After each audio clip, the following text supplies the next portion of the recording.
kejahatan korupsi ini adalah kejahatan, bukan saja saya bilang extraordinary, tetapi yang memungkinkan runtuh kita sebagai negara, Bang Karni. Kita ini negara hukum, biarlah kita memuliakan negara hukum, satu-satunya itulah yang bisa menyelamatkan kita semuanya, Bang Karni.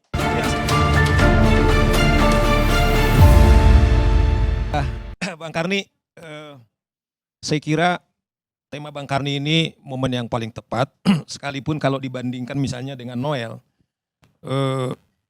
ya Noel di satu sisi juga sangat sakti, Bang. Mungkin kalau Sylvester paling beberapa tahun dia jadi komisaris. Kalau Noel bukan sekedar komisaris perusahaan besar atau BUMN besar, dia juga wakil menteri. Tapi barangkali mungkin masuk Bang Karni soal perlakuan hukum. Saya kira benar memang kalau dibilang Sylvester ini sakti, dan saya kira itu 1.000.000% adalah benar. Dan saya jadi berpikir begini, Bang, kita ini termasuk pengagum kejaksaan dengan tindakan-tindakan yang mereka lakukan sampai kalau sekarang di rating aparat penegak hukum. Kejaksaan Agung itu ditempatkan bahkan lebih tinggi daripada KPK dan polisi. Iya, nomor 1 deh. Tapi saya kira dengan kasusnya Sylvester ini, imajinasi orang apa yang terjadi di kejaksaan, termasuk saya juga, terus terang jadi bertanya-tanya. Kang Islah, bayangkan tiba-tiba kejaksaan misalnya antara Kapuspen membuang badan soal eksekusi, itu adalah usulan daripada Kajari Jakarta Selatan. Menurut saya ini statement ini bukan saja memalukan, Bang Karni, tetapi sekaligus juga berpotensi meruntuhkan Kejaksaan Agung. Jangan-jangan begini, apa yang sekarang yang dilakukan oleh teman-teman di kejaksaan, katakanlah mega korupsi yang sangat luar biasa, Bang Karni, bukan tidak mungkin. Ada juga perdebatan saya dengan kawan-kawan beberapa waktu yang lalu, saya dengan Aswan, ketika katakanlah putusan amnesti kepada Hasto misalnya, dengan Lembong, saya termasuk adalah yang paling keberatan saudara Hasto itu dapat amnesti.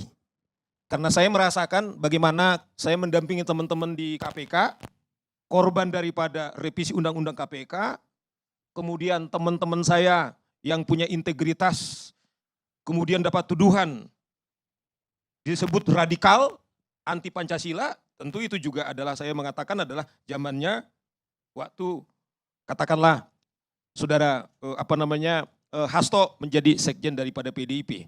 Dan saya disclaimer, Bang, kalau diurutkan sekarang ini kejahatan apa yang paling dahsyat, jauh melampaui terorisme, kemudian juga narkoba, adalah korupsi. Dan ini kita sangat menyesal, tapi sudahlah, saya kira sudah sudah selesai ini. Nah, namun soal Sylvester ini, Bang Karni, ini benar-benar bisa bukan saja meruntuhkan sendi-sendi negara hukum kita. Apa yang terjadi kepada kejaksaan? Saya terus terang beberapa kali misalnya berkomunikasi dengan Jaksa Agung Muda, karena kita juga apresiasi tentang kerja-kerja mereka. Tetapi kalau ada tuduhan juga kepada Kejaksaan Agung, kemudian mereka diintervensi, saya kira bukti ini sangat bisa kuat, Bang Karni.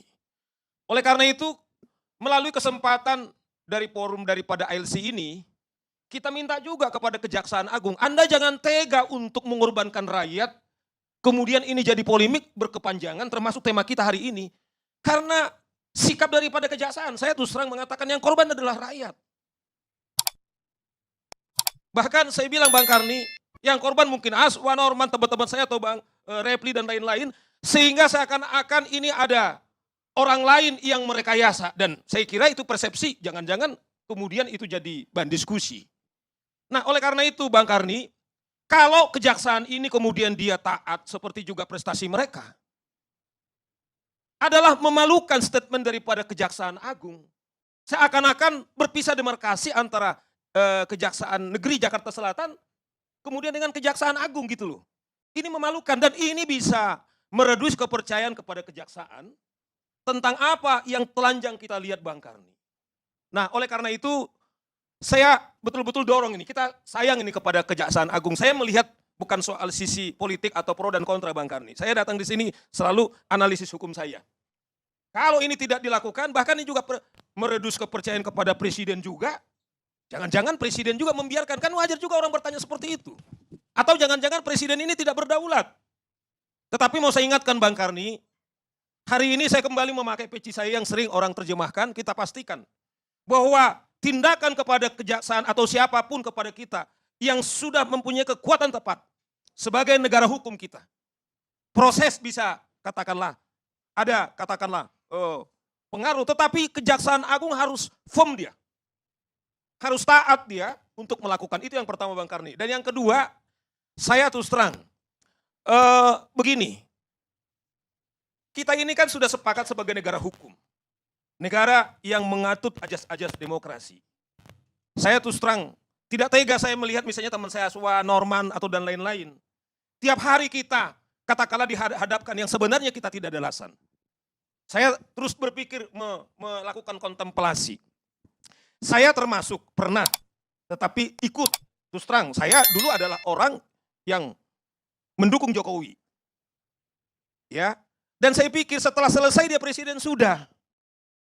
Nah malah saya pikir malam ini, Norman, Aswan, saya mendorong kita semua atau siapapun, sudah saatnya saya kira sebagai negara yang demokratis, untuk membubarkan semua namanya relawan-relawan Jokowi tersebut, atau relawan-relawan Prabowo. Kenapa Bang Karni? Begini, karena masih ada relawan-relawan ini Bang Karni, katakanlah ada orang mengomentari Jokowi misalnya Bang Karni. Akibatnya karena masih ada relawan yang mengklaim dia padahal peristiwanya sudah lewat dulu, akibatnya harus hadap-hadapan Bang Karni. Yang korban adalah Aswan, yang korban adalah Norman, yang korban kita sendiri. Coba bayangkan di televisi tiap hari, kita lihat gontok-gontokan. Saya termasuk, kalau diundang misalnya untuk bicara soal ijazah Jokowi, saya termasuk orang tidak tertarik Prof. Tidak tertarik saya, biarin itu berlalu. Tetapi saya sedih Bang Karni, saya sedih. Tiba-tiba karena masih ada relawan-relawan seakan-akan kawan ini, katakanlah membela Jokowi. Padahal tidak ada alasan dalam konteks negara hukum. Kalau memang ini bersalah, kita harus jujur mengatakan bersalah. Kalau tidak benar, ya kita harus katakan benar. Makanya saya sedih juga. Misalnya Roy bilang, Bang Sauri itu harus duduk di sana. Loh, kenapa dia harus ngomong seperti itulah? Saya ini praktisi hukum. Sama dengan kemarin saya dengan Aswan, saya tidak setuju dengan tuduhan misalnya waktu amnesti dan abolisi kepada Tom Lembong dengan Hasto, karena saya bilang bahwa bagaimana Didu menyimpulkan itu Jokowi. Loh, saya bilang Anda hati-hati, saya bilang. Sebab narasi hukum putusannya tidak ada menyebutkan Jokowi. Dan saya tidak ada dasar untuk kemudian itu mengaitkan kepada Jokowi, karena yang saya bayangkan Bang Karni begini. Terlalu banyak akhirnya korban Prof Awaludin dengan seperti ini. Karena apa? Diskursus ini masih di di tempat-tempat ojek online. Kemudian ini masih diskusi dan saya pikir tidak ada lagi produktif. Toh kita sudah jadi presiden yang sudah lewat gitu loh. Sudah selesai. Dan yang saya kasihan adalah katakanlah yang tadinya sebenarnya Jokowi, katakanlah setiap orang saya kira berhak untuk mengomentari orang, termasuk juga menarasikan orang kalau ada dugaan katakanlah pelanggaran hukum Bang Karni. Toh hukum bisa bekerja gitu loh Aswan. Nah, oleh karena itu seakan-akan nanti kalau Aswan di sini, Roy di sini, karena saya sekarang di samping Aswan, Roy bilang mestinya di sana. Kan ini tidak sehat Bang Karni. Sama dengan Periam Sari kemarin bilang, karena saya mengatakan tidak setuju dengan ini. Karena yang saya bayangkan adalah akan banyak korban Bang Karni dengan polarisasi seperti ini. Dan saya tahu teman-teman saya ini dulu adalah orang-orang baik, seperti juga kawan-kawan saya ini juga orang-orang yang baik, yang juga tidak diragukan tentang kecintaan mereka kepada Republik ini. Tetapi karena masih ada relawan-relawan ini Bang Karni, entah relawan apa, relawannya Prabowo juga bubarin segera. Karena Pilpres sudah selesai. Saya kira Repli tidak ada di dunia ini ya, presiden sudah selesai, tapi relawannya masih ada. Naif itu gitu loh kawan-kawan sekalian. Ya termasuk juga relawan Prabowo. Sebab gini loh Bang Karni, bagaimana misalnya relawan Prabowo, lah dia punya Panglima TNI, dia punya Kejaksaan Agung, apalagi dia punya mengontrol kepolisian. Ini kan menurut saya jahat. Masa sudah jadi presiden, masih atau mungkin yang juga tidak ada harga diri itu adalah relawan-relawan itu sendiri. Jadi ada tuduhan karena nggak ada kerjaan dan lain-lain. Akhirnya apa Bang Karni? Jokowi dirugikan, presiden dirugikan, yang lebih dirugikan adalah yaitu adalah rakyat itu sendiri, kelompok-kelompok itu. Akhirnya apa? Aswan dengan Roy jadi hadapan. Aswan dengan Kiai ini anaknya bersahabat. Akibatnya relawan-relawan ini Bang Karni yang masih terpelihara. Mungkin Jokowi juga nggak setuju lagi itu. Karena terpelihara apa? Yang korban adalah masyarakat Bang Karni. Saya terus terang diminta Abraham Samad saya untuk ikut karena saya pengacara beliau. Dulu waktu dia jadi tersangka, jadi KPK, saya bilang Bang Bram, kita bagi tugas Bang. Waktu itu karena saya fokus untuk memberantas para premanisme, saya kira kita berbagi tugas. Saya bilang seperti itu, termasuk juga untuk hal yang lain. Baru yang kedua Bang Karni, soal kasus Noel.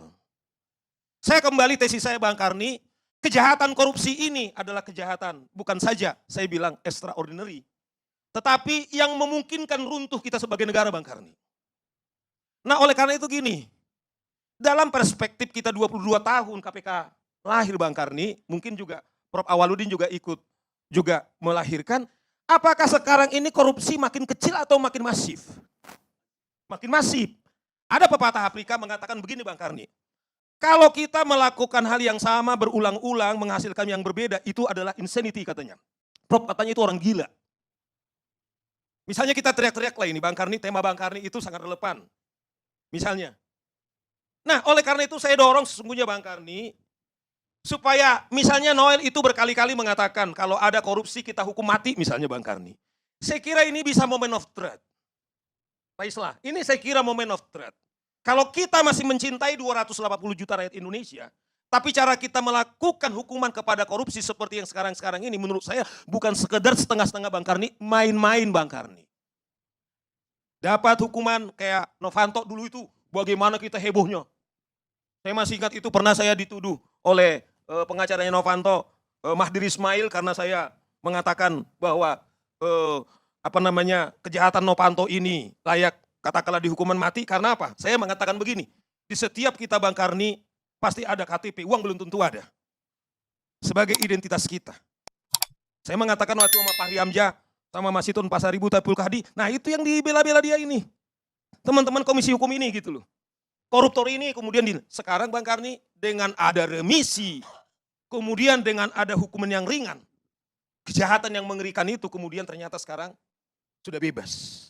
Nah oleh karena itu saya pikir Noel juga harus konsisten dia untuk menarasikan. Barangkali kita buat dia martir.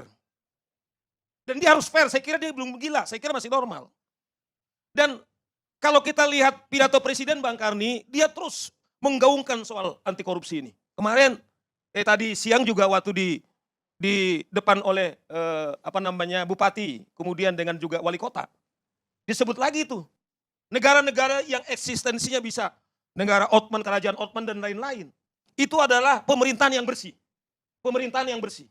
Nah Bang Karni kita lihat tadi pengantar Bang Karni, tadi bagus sekali soal apa yang terjadi. Coba Bang Karni apa yang terjadi di Pati Bang.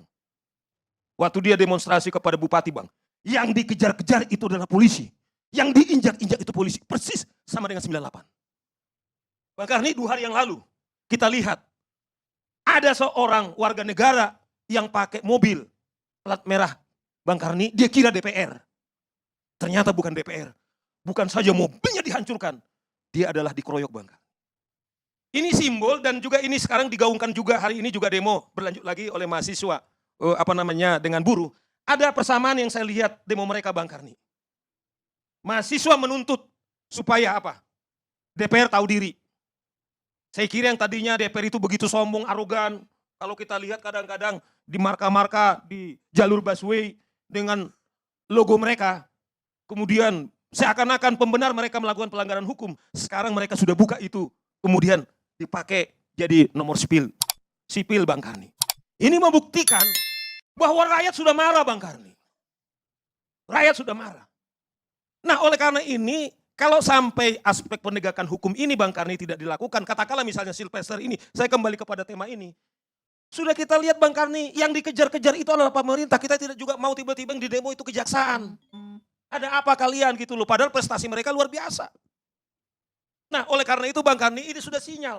Coba bayangkan ini saya lihat ciri-ciri peristiwa 98 Bang Karni. Ini jangan kita kecilkan ini.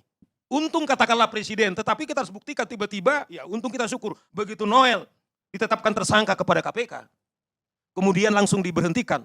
Saya kira itu sudah dibuktikan oleh presiden. Dan kita minta juga kepada menteri-menteri ini atau siapapun. Saya kira mereka harus tahu tambah tanda-tanda zaman. Kalau tadi Pak Islam mengatakan melakukan berhala dulu, saya nggak tahu berhala kepada siapa gitu loh ya. Tetapi ini juga sinyal kepada kita semuanya Bang Karni, bahwa negara kita ini negara hukum, biarlah kita memuliakan negara hukum, satu-satunya itulah yang bisa menyelamatkan kita semuanya Bang Karni. Itu yang saya kira yang bisa saya berikan Bang Karni. Terima kasih.